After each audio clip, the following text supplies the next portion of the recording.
Shalom Vracha à tout le monde.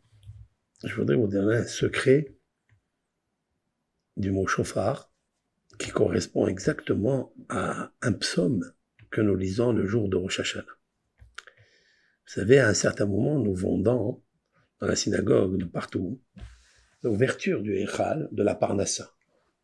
La Parnassa étant l'abondance que nous recevons dans l'année qui se décide le jour de Rosh Hashanah. Il nous faut comprendre que tout se décide le jour de Rosh Hashanah.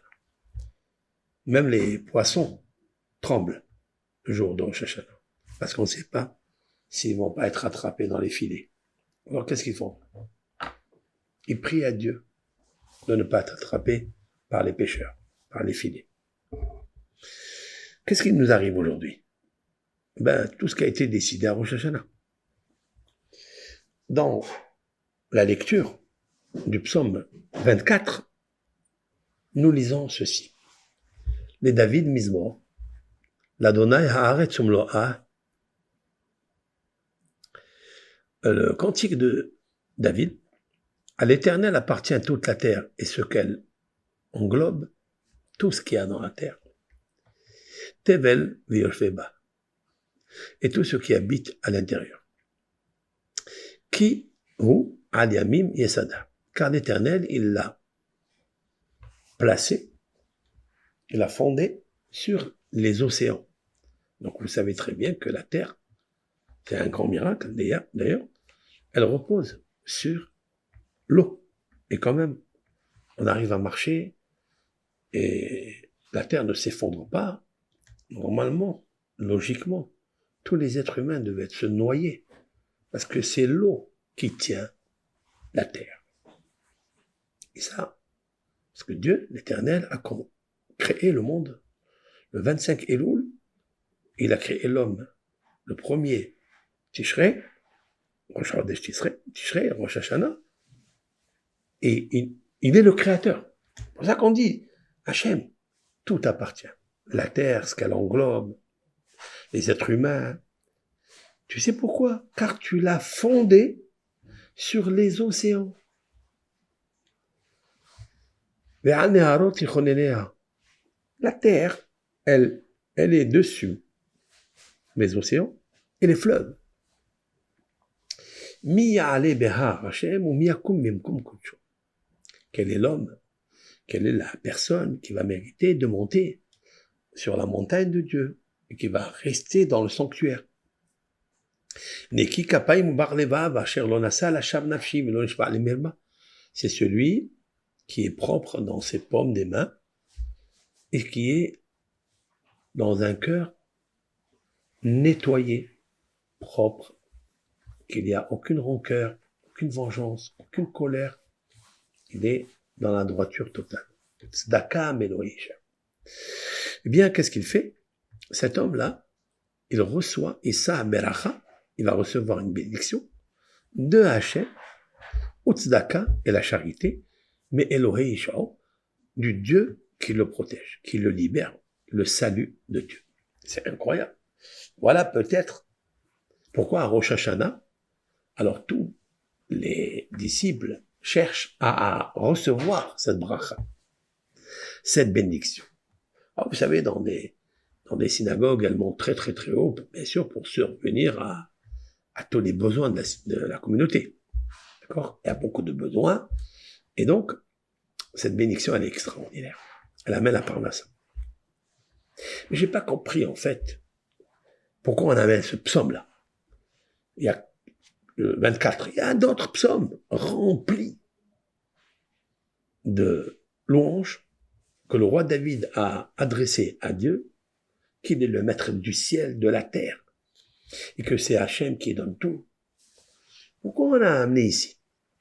J'ai pensé que le verset qui suit, donc dans le verset 7, c'est marqué là-bas, c'est où chez Harim Rachechem. Ça veut dire, ouvrez chez Harim les portes.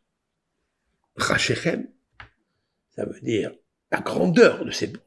Veinas ou Pithe Olam, et élever les portes du monde, Veyavo Melech HaKavod, et que rentre le roi du royaume d'honneur.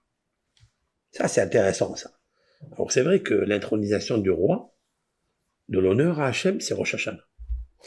Alors, dans les autres versets, il est peut-être dit des louanges plus grandes, des qualificatifs plus grands que celui-ci, mais dans ce psaume, il y a un code. Chavdalet, c'est code. Il y a un code extraordinaire, c'est où She'arim Rashechem, Us'u Pithe Olam, Veyavo Melech HaKavod. Et là-bas aussi, c'est marqué dans le deuxième, c'est où She'arim Rashechem, Us'u Pithe Olam.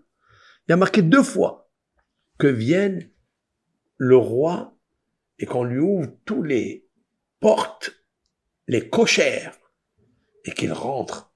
Ça veut dire que nous le recevons à l'intérieur de nous. Cette lecture-là, elle est très belle. Elle indique 2 choses. Que si on veut recevoir une bracha de Hachem, il faut d'abord être Niki Kapaim ou Bar Levav. Ça veut dire le cœur. Le cœur doit être propre. Doit être blanc. Et les mains, ben, ce sont la suite du cœur. Si le cœur, il est blanc, les mains sont blanches. Elles sont innocentes. Et elles attirent l'abondance. L'abondance, pas de qui, n'importe qui, de Hachem. Mais Hachem, Beracha, mais Hachem. Mais c'est pas ça encore le sujet. L'astuce qu'il y a ici, c'est le secret caché dans c'est où She'arim Rashechem Veinas ou Pithe Olam.